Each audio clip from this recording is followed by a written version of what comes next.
Hello friends, কেমন আছো তোমরা? আশা করি খুব ভালো আছো, আর আমিও খুব ভালো আছি। তো দেখো, আমি সকালে দুধ গরম করতে শুরু করেছি মেয়ের জন্য। কারণ সমিতি থেকে দুধ নিয়ে এসছে, সেটাই আমি গরম করছি। কারণ আমাদের গরুতে এখন না দুধ দিচ্ছে না, কারণ ওরা আবার বাচ্চা হবে সেই জন্য।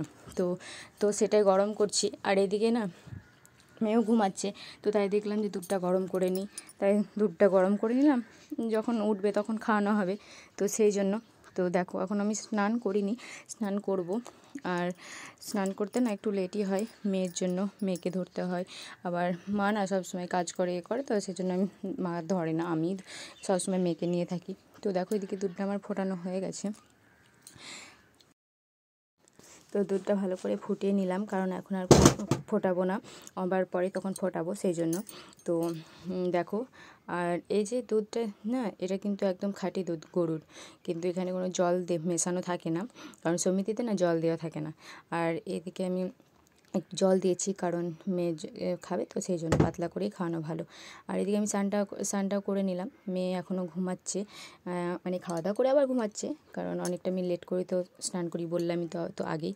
তো দেখো, চুলটা বেনি করে নিলাম ভালো করে, কারণ গরম পড়েছে খুব না, সেই জন্য চুলটা বেনি করে তুলে রাখবো। কারণ এখন সারাদিন আর চুলটা আমি খুলবো না, একদম বিকেলে যদি খুলি তো বিকেলে খুলবো, আর না হলে আবার আর কিছু করব না। তো গরমে না চুলমুল একদম খুলতে ইচ্ছে করে না, তো সেই জন্য ভালো করে একদম ফ্রেশ হয়ে নিলাম। তো তারপরে দেখো, এদিকে আমি ফেয়ার অ্যান্ড লাভলি নিই, কারণ অন্য কিছু আমি ক্রিম ইউজ করি না।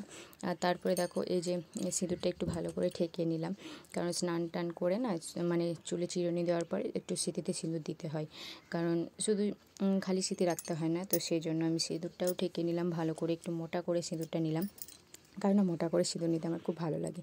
আর তারপরে চলে এসেছি এদিকে আমি পুজো করতে। দেখো, আমার শিবকে পুজো করলাম। তারপরে এদিকে আমার অনেক ঠাকুর আছে বাড়িতে, সেগুলো আমি ভালো করে পুজো করে নিলাম, অনেক ফুল পেয়েছিলো তো সেই জন্য। আর দেখো, এদিকে শাকটাও বাসি, সজনের শাক,